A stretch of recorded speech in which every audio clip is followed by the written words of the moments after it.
Yeehaw! Hello, seekers of truth. This is the Weird Christian.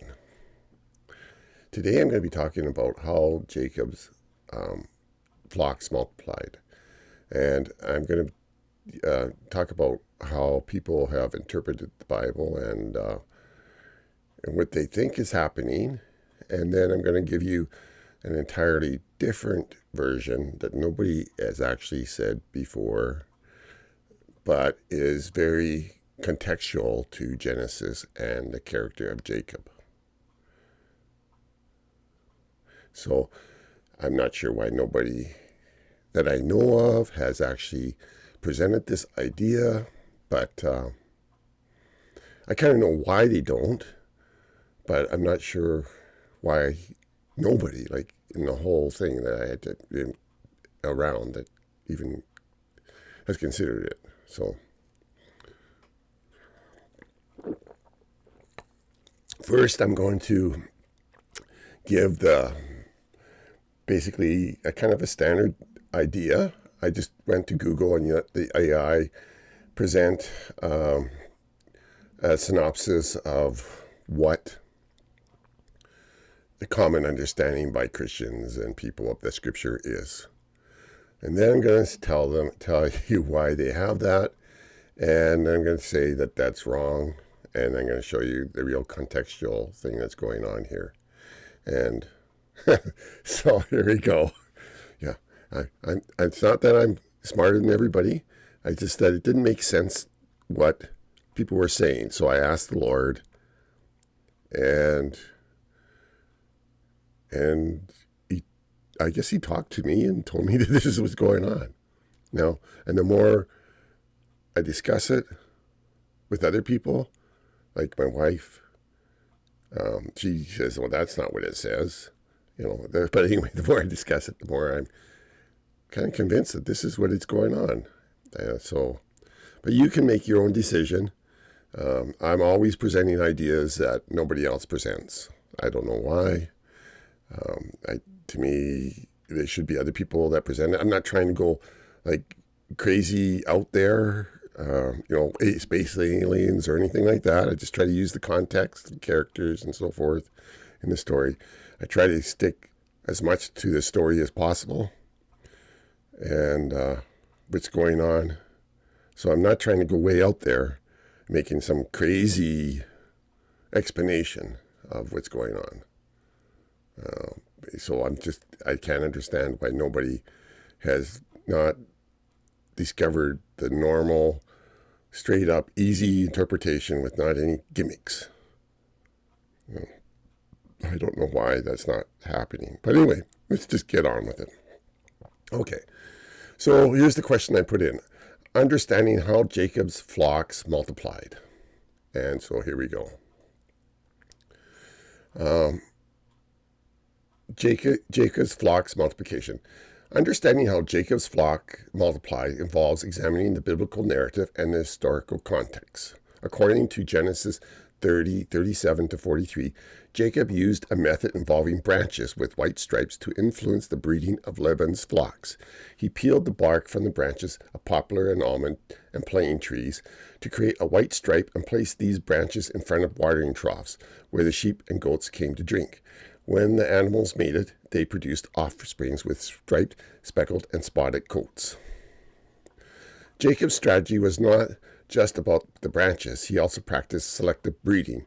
He separated the young flock and made the rest face the streaked and dark-colored animals that belonged to Laban. This ensured that the stronger animals reproduced, leading to a larger, healthier flock for Jacob. Now, this is a sentence, but if you actually follow the logic, why would this ensure the stronger animals reproduced? Like you have flocks facing each other's, and also it doesn't make a distinction about how Laban's divided the flocks, because actually Jacob is actually taking care of Laban's flocks, the white ones. Okay, so there's a few question marks just in this. It doesn't, if you actually start questioning the structure, what's going on here, it doesn't quite make sense, I think. But anyway, we'll continue on. Modern interpretation suggests that Jacob's method might have been based on the belief that visual stimulation could influence the characteristics of offspring. So the animals saw this trees, and therefore they produced black and colored offsprings. That is one of the suggestions. Basically, it's saying God does a miracle that's outside of everything that he's ever done before. Okay. And then, however, which some people believe that God does that all the time. He can just do whatever he wants. This is an interpretation of who God is.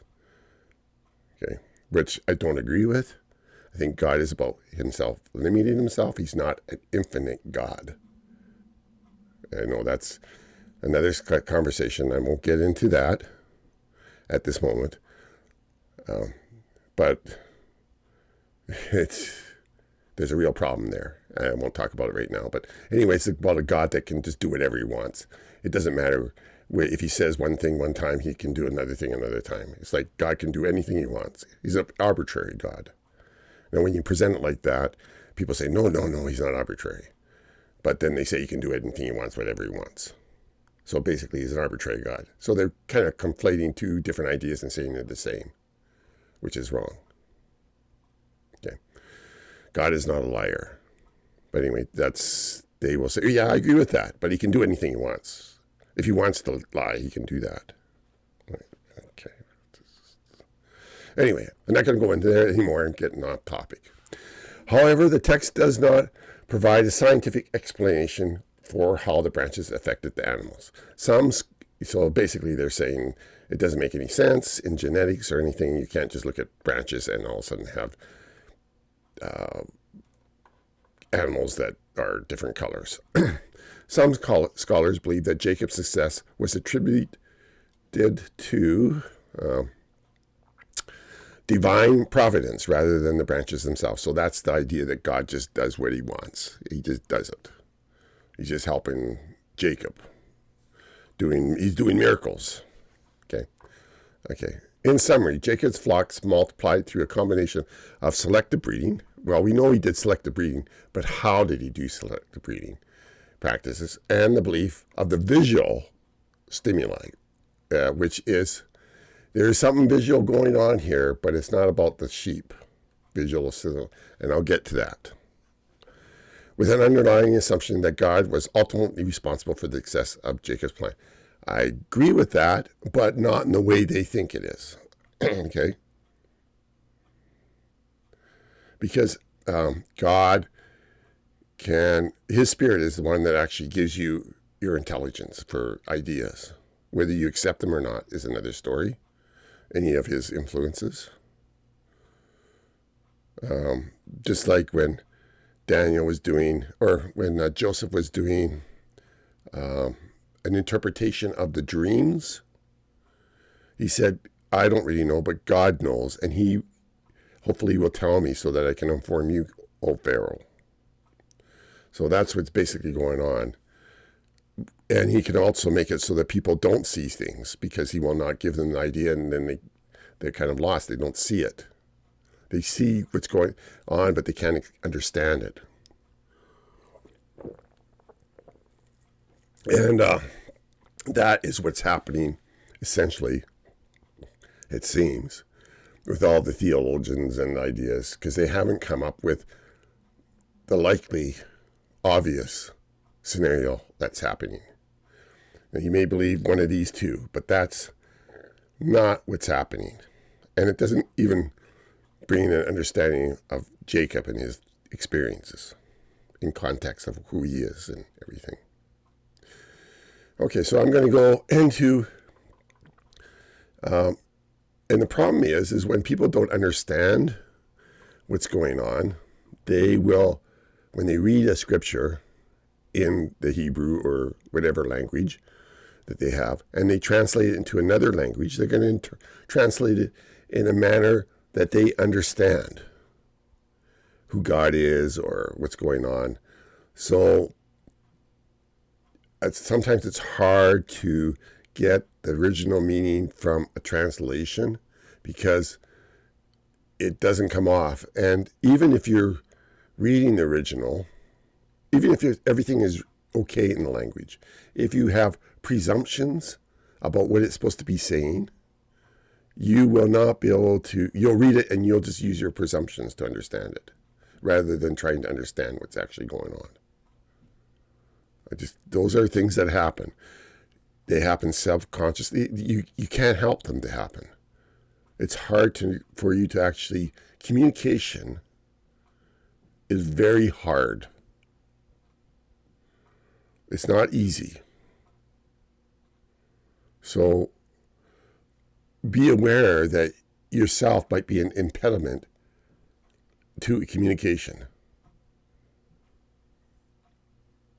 A person might be trying to say something and you can't understand them and you're just interpreting it in the way that you understand that they're saying. Okay, that happens all the time. Be aware of that. Like, okay, now I'm going to continue on. Okay, so in the New American Standard, this is the New American Standard version, and here it is. Maybe the backstory is okay. I'll just go to the backstory so people can understand it. Okay, so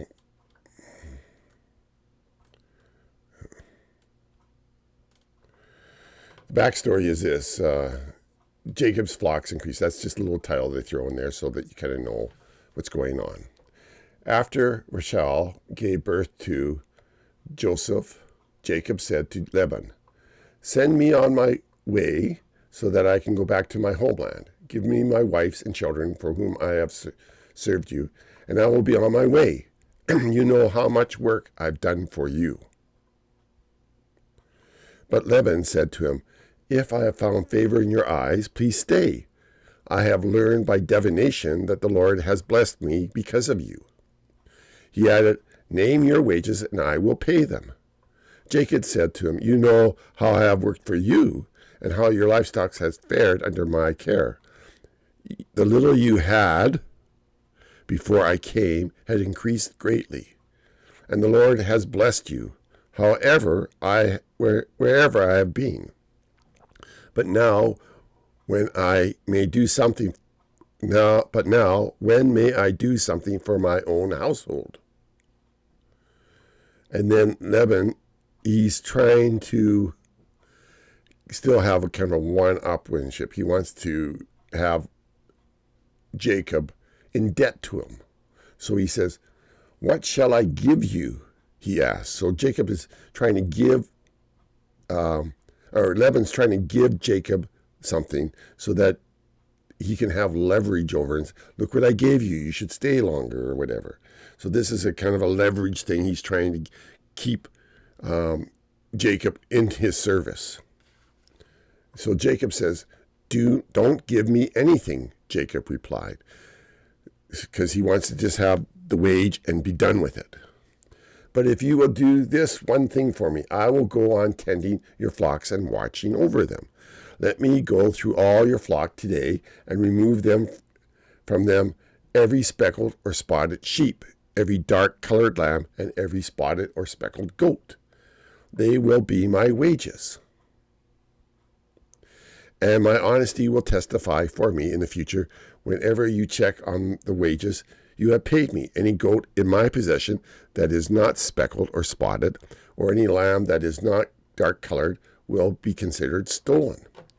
So I'm guessing also that the spotted and speckled sheep, there wasn't a lot of them compared to the normal white ones. So Laban is thinking, okay, this sounds like a good deal.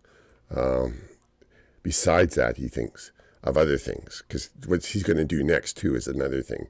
"Agreed," said Laban. "Let it be as you have said."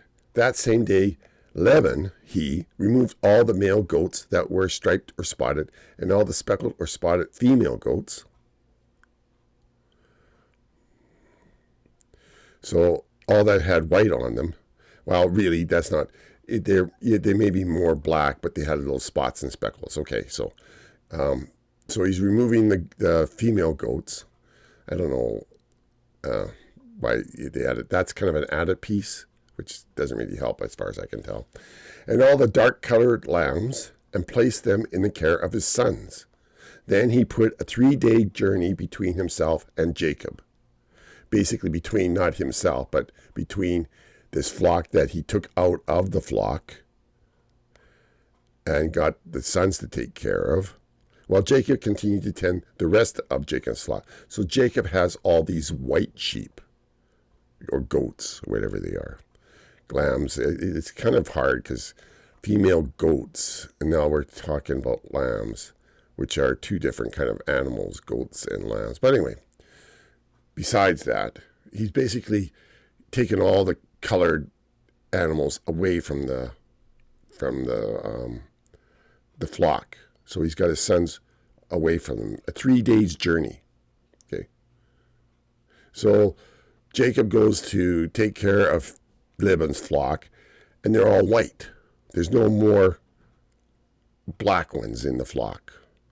Basically, no ones that have any black in them in the flock. So he's got all these white ones. So he knows that Laban is just trying to screw him around, basically. So I'm just going to go to a little part, because here it talks about he had a little dream. I don't know if it says it here. Okay, it doesn't talk about the dream that God gave Laban here, but I think he did get a dream, because he gets to this flock of white that's supposed to be Laban's flock, and it's all white. There's no speckles in there. So he's upset. This is an upsetting thing that Laban did this to him. Okay. So he gets this dream about the speckled ones mating with the white ones. That's basically his dream. And we can get to it. It's the next chapter.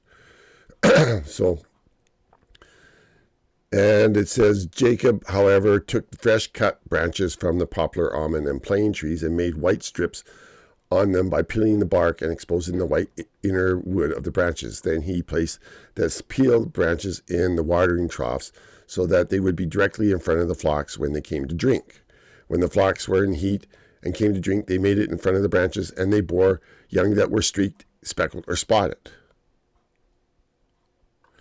Jacob set apart the young flocks by themselves and made the rest of the streaked and dark-colored animals belong to Laban. So it's the idea that somehow they made it and they saw these things, and therefore they had these spotted and speckled sheep. So that's where you get this. They're presenting that interpretation in the one that I just talked about at the beginning of this video, where there could be some kind of magic divine thing going on or something like that. And they're when they read it, that's how they're going to interpret it. And that's in the New American Standard. I'm going to go to one that's trying to be more to the original, which is it's a recent standard. It's called the Christian Standard Bible. They're trying to get closer to the original writing instead of trying to translate it into their perspective as much. But at times they, anyway, they're trying better job than the New American Standard. I'll just leave it at that. Okay, it's a better one, but they still have the same ideas. When it's hard to translate something, when you come across something and you just don't quite get it, so you kind of can't really translate it very well. So that's what's happening a lot of places. So this is the Christian Standard Bible. It's a more recent translation. And I think they did a better job, but it still is hard to get it across. But we'll read that part again. It's basically the same, the deal. The thing is how the what's happening here. So Jacob then took branches of fresh poplar, almond, and plane wood and peeled the bark, exposing white stripes on the branches. He set the peeled branches in the troughs in front of the sheep, in the water channels where the sheep came to drink, and the sheep bred when they came to drink. Okay, that's the flocks bred in front of the branches and bore streaked, speckled, and spotted young. Jacob separated the lambs. Okay, so that's what it's kind of saying there. And then it says later on, when the stronger of the flock were breeding, Jacob placed the branches in the trough in full view of the flocks, and they would breed in front of the branches. As for the weaking flocks, so he turned out that the weak sheep belonged to Laban, and the stronger ones to Jacob. And the man became very rich. He had many flocks, female. Okay, so what is going on here exactly? It's not them looking at it's not the sheep looking at the flock. You have to remember that Jacob had learned a lot about camouflage to deceive people. That's how he received the blessing from his dad, Isaac. His mom covered his arms with hair and so forth and clothes so that he smelled like Esau. And though his voice was different, Esau was confused enough that he blessed Jacob with Esau's blessing. So camouflage was used to deceive Isaac. In the same manner, camouflage was used to deceive Laban's sons, to believe that there is no problem what was going on down by the river in the drinking holes. Basically, what Jacob was doing is when he found that one of his sheep were, because if it was apparent that the Laban's colored flock was mixing with Jacob's, or actually Laban's white flock that Jacob is taking care of, then they would come over and stop it right away. They wouldn't allow that to happen. So Jacob had to make it so that they didn't realize that the colored flock that they were, because even though they're 3 days away, they still had to come to the same drinking hole. So they all met at the same drinking hole. So Jacob, even though the flocks are facing each other and Laban's sons were watching what's going on, Jacob had already made a blind, basically a place that he could put a white ewe in heat, and they may see the white ewe, but because of all the camouflage, it would kind of look like it was a spotted ewe. Because they weren't paying attention. They kept their distance. They were not really being as alert as they should. They thought everything was under control. It looked like everything was. So, and of course, and he would keep the white flock from mating with those, the white flock that of Laban's mating with those certain ewes that he wanted to get the black flock to mate with. And he would pick the stronger ones to mate with the black flock that were in camouflage. And he would, that the weaker ones, white ones, mate with the other rams in the white group. So that's what was going on. So when they come, they would be mating with the white ones would be actually mating with the colored ones, but the sons of Laban would not realize that would be happening because of the camouflage that Jacob had made. he camouflaged the area. Now, he might even put trees there. He was peeling branches, and I think, he was making it so that it looked like they were okay. And then when they had their, baby, he would separate them completely from the white flock that he was supposed to be taking care of, Laban's, and he would make another flock. And then he went to Haran and he had hired other guys that the sons didn't know about that were working for him. And they would just they would just be taking care of the flock, but they wouldn't realize that they were those ones. And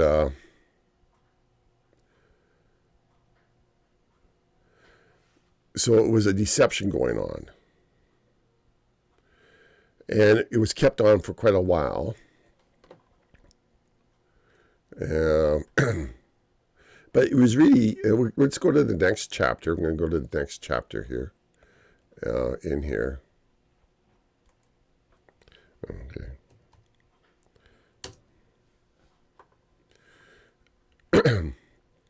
So now Jacob, I can do that. So Jacob separates from Laban. Now Jacob heard what Laban's sons were saying. Okay, so after a while, Jacob's sons, or Laban's sons, were kind of noticing that something was awry. And they realized that Jacob had kind of duped them with camouflage. And so this is what they were saying. Jacob has taken all that was our father's and has built his wealth from what belonged to our fathers. So they finally caught on to the camouflage and moving this other flock away from the white flock. They finally caught on to what was going on. And so, and Jacob saw that Laban's face, from Laban's face, that his attitude towards him was not the same as before. Because, Laban was all friendly while he's thinking that he was duping Jacob. But then he found out that Jacob got around his, basically cheating. Because this, the deal was that they were supposed to have the same flocks together, like it was all one flock, but he'd separated the colored ones out. And then, so Jacob had figured out a way to get the breeding happening without them realizing it, because of the camouflage. The 11 sons would look at who was going down there. Oh yeah, there's a speckled. They're mating there, but they wouldn't see it as a white one because it looked like a speckled one because it was in the camouflage. Okay, so then the Lord said to him, "Go back to your land of your ancestors and to your family, and I will be with you." So the Lord, he was realizing he had to get out of there. And even the Lord told him, you got to get out of here now. So Jacob had Rachel and Leah called to the field where his flocks were. And he said to them, "I can see from your father's face that his attitude towards me is not the same as before. But God of my father has been with me." And, he talked about, with all my strength I have served your father, and that he has cheated me and changed my wages 10 times. So they might have noticed something before. And so they start, Laban was trying to change the wage, but then he wouldn't allow it. Like he tried to change it. Maybe he was trying to steal. If any kind of speckled ones, he would pull them out and put them in the other herd. He was doing all sorts of stuff. His shenanigans were going on. But God has not let him harm me. If he said the spotted sheep will be your wages, then all the sheep were born spotted. And if he said the streaked sheep shall be your wages, then all the sheep were born streaked. God has taken away your father's herds and given them to me.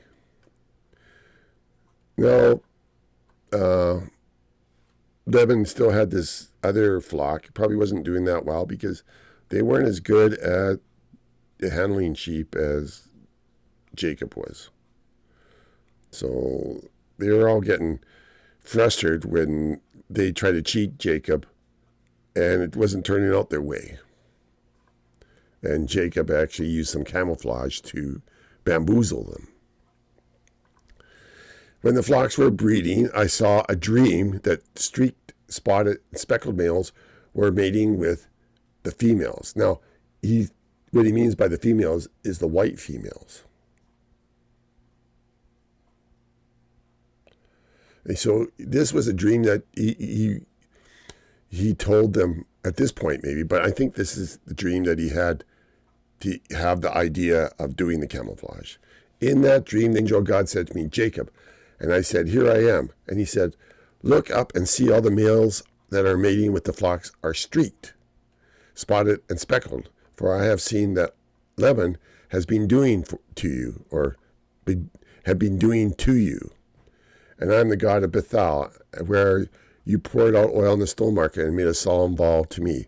Get up and leave this land and return to the native land. So there's two messages in there. He helped him with the idea of getting a flock of spotted and speckled. And he's also telling him it's time to leave because things are going south there. And so anyway, they all get up and go. And so Jacob got up and got his family and his camels. He has camels too. And took all the livestock and possessions that he had acquired at Pada Aram. Okay, so this is the town that's around. It's close to Haran. And he drove his herds to the land of Canaan to his father Isaac, when Laban had gone to shear his sheep. So he waited till, he was doing it when Laban had gone to shear his sheep. So Laban was gone off to probably the sheep that his sons were taking care of, which were 3 days' journey away. And then when Rachel went into her father's household items and stole his idols. And that was the thing that probably caused the curse for Rachel to die, because Jacob said, if you find these idols in my household, that person should die. He didn't find them, but Rachel, she had them in her possession. And she died later in childbirth with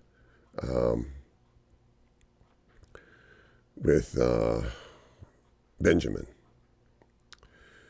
Jacob deceived Laban, their Aramean, by not telling him that he was fleeing, and he fled with his wife's possessions. They crossed the Euphrates and headed for the hill country of Gilead. Now, here it doesn't talk about. Okay, I thought it said here somewhere that Jacob had gotten a lot of, he had gotten extra workers and all sorts of stuff. I remember reading that here somewhere.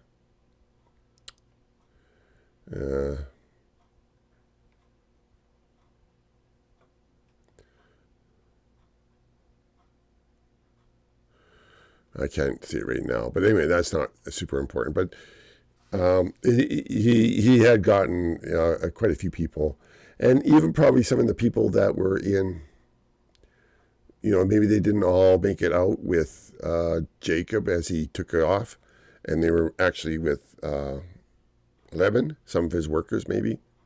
So there's all sorts of things going on here.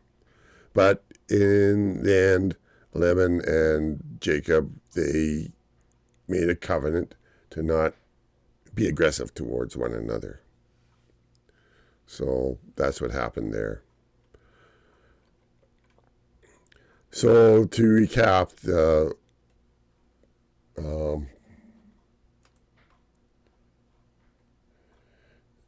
it doesn't seem from my search that anybody has actually come across the idea that Jacob was using camouflage to fool Laban's sons while the white sheep, the strong white sheep, were mating with the colored ones and the striped and spotted ones. So he used that as a camouflage so that when they saw the white sheep mating, it looked like a spotted speckled one to them, so they weren't worried. And he probably put them in there before the Laban's sons had actually arrived. So they would not really pay much. They're not paying any attention really. And God kept their minds in that manner so that they weren't paying attention. So that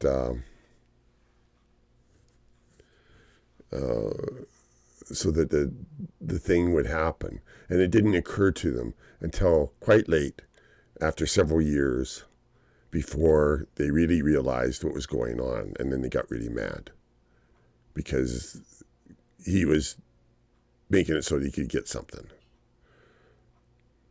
So that's how I just today came to realize that makes the most sense. And I think, God kind of gave me that. It makes very much sense in the context of Jacob and his understanding of camouflage and what was going on. He had to deceive, or he had to make that Laban's sons not be aware of what was going on, so that the actual deal that they made could be made, really. I mean, Laban was trying to cheat Jacob by just taking all those away from him, all the spotted and speckled away from him. So the only flock that he was handling of Laban was actually Laban's flock, because they were all white. And that was supposed to be his flock. So I hope you enjoyed it. Maybe, think about it. Read it yourself. Remember, too, that when people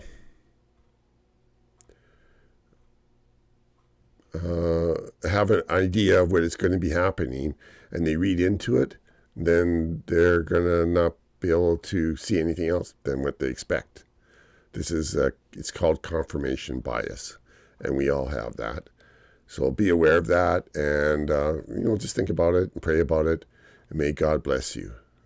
I pray in Jesus' name, amen.